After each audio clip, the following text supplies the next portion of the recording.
In the grand tapestry of history, some figures shine with a brilliance that time cannot dim. Others cast long, dark shadows that stretch across centuries. Today, we delve into the story of a monarch who did both. Queen Elizabeth I, forget the polished portraits and the romanticized tales of Gloriana.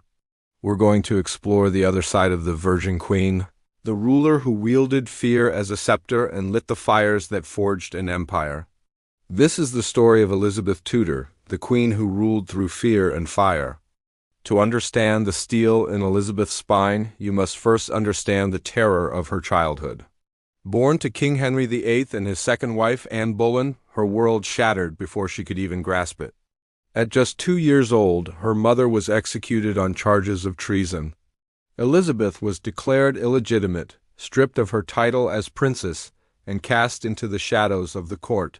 She learned early that survival in the Tudor world was a brutal game. Power was fleeting, and the heads that wore crowns today could be on the spike tomorrow. Her teenage years were a masterclass in navigating treachery. She was caught in the web of her stepfather Thomas Seymour's ambitions, a scandal that nearly cost her everything.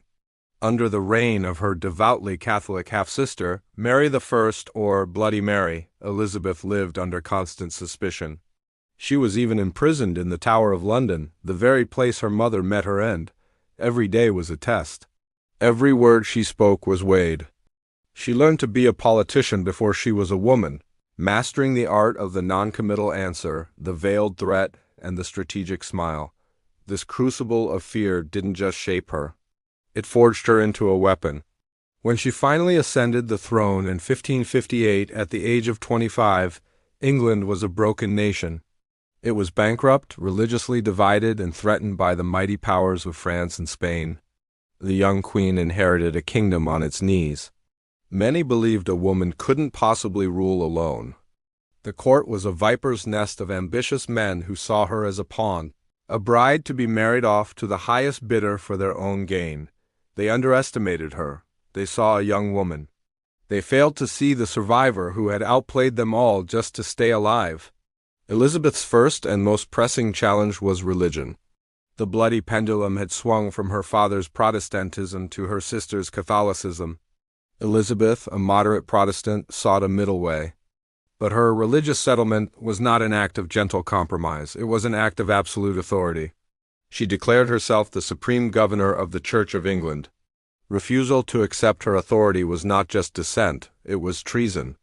Catholic priests who continued to practice in secret were hunted down as traitors. They were subjected to horrific torture and public executions, hanged, drawn, and quartered.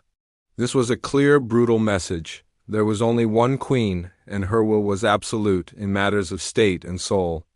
To enforce her will, Elizabeth built a state apparatus of unprecedented reach. At its heart was her spy master, Sir Francis Walsingham. He created a network of informants and agents that stretched across England and into the courts of Europe. No plot, no whisper of dissent went unheard. Walsingham's methods were ruthless. He used double agents, intercepted mail, and employed ciphers and codes. The infamous Babington Plot, a Catholic conspiracy to assassinate Elizabeth and place her cousin Mary, Queen of Scots, on the throne, was not just discovered by Walsingham, it was cultivated. He allowed the plotters to incriminate themselves, leading them into a trap from which there was no escape. This led to one of the most agonizing decisions of Elizabeth's reign, the execution of Mary. Queen of Scots, for nearly 2 decades, Mary had been a prisoner in England, a Catholic figurehead for every plot against Elizabeth. She was family and anointed queen. To execute another monarch was to break a sacred taboo. Elizabeth hesitated for months, tormented by the decision. But in the end, fear won.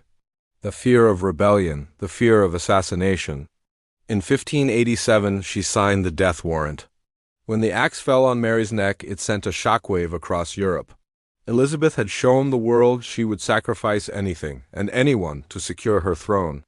It was a cold, calculated act of survival, a demonstration of power that left no room for doubt. Her reign of fear wasn't just directed inwards. Elizabeth turned her kingdom of pirates and privateers into an unofficial navy. Men like Sir Francis Drake were celebrated as heroes at home, but were feared as ruthless buccaneers abroad. They plundered Spanish treasure ships, raided colonies, and filled the Queen's coffers with gold. This sea dog strategy was a high-stakes gamble, constantly poking the Spanish lion. It was state-sponsored piracy, a deliberate policy of aggression that walked a tightrope over the chasm of all-out war. Elizabeth used these men to project a fearsome image of English power on the world stage, long before she had a formal empire. The culmination of this long-brewing conflict was the Spanish Armada in 1588. King Philip II of Spain, infuriated by English piracy and the execution of Mary, Queen of Scots, sent a massive fleet to invade England and depose the heretic queen. This was Elizabeth's ultimate test. England stood alone against the greatest superpower of the age. It was in this moment of supreme crisis that Elizabeth delivered her most famous speech at Tilbury. Standing before her troops, clad in a silver breastplate over a white velvet gown, she became the embodiment of her nation's defiance. She famously declared, "I know I have the body of a weak and feeble woman, but I have the heart and stomach of a king, and of a king of England too." These were not just words. This was a performance of power, a calculated display of courage designed to inspire a nation facing annihilation. The defeat of the Armada, aided by English naval tactics and a Protestant wind, was seen as a miracle. It cemented Elizabeth's legend as a divine protector of her people. But it was a victory born from a generation of calculated aggression and a willingness to embrace conflict. Even in her personal life, fear was a tool. The Virgin Queen cultivated an image of being married to her kingdom.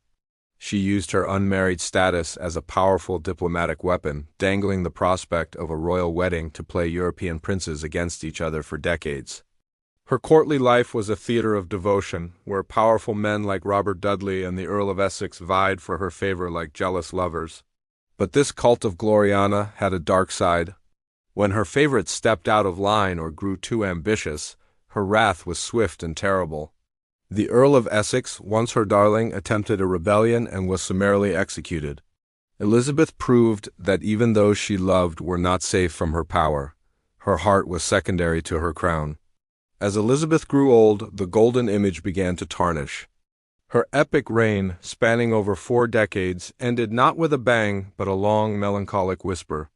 The final years were marked by economic hardship, failed harvests, and the grueling cost of a protracted war in Ireland.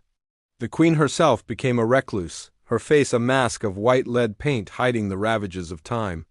She was haunted by the ghosts of those she had sacrificed, particularly the Earl of Essex, whose death warrant she had been reluctant to sign. The fear she had so expertly wielded against others now seemed to turn inward, consuming her in her final days. Elizabeth I died in 1603, leaving behind a legacy that is as complex as the woman herself. She was Gloriana, the symbol of a golden age, the monarch who defeated the Armada and laid the foundations of the British Empire. But she was also the daughter of Boleyn, a ruler forged in fire, who governed through a network of spies, who executed a rival queen and who demanded absolute, terrified obedience. She secured her kingdom not through love, but through a masterful understanding of power and its most potent instrument, fear. She was a survivor who became a tyrant, a protector who became a predator. Her story is a stark and timeless reminder that the brightest crowns often cast the darkest shadows. Thank you for watching. If you want to delve deeper into the hidden histories of the world's most powerful figures, make sure to subscribe and hit that notification bell. We'll see you in the next one.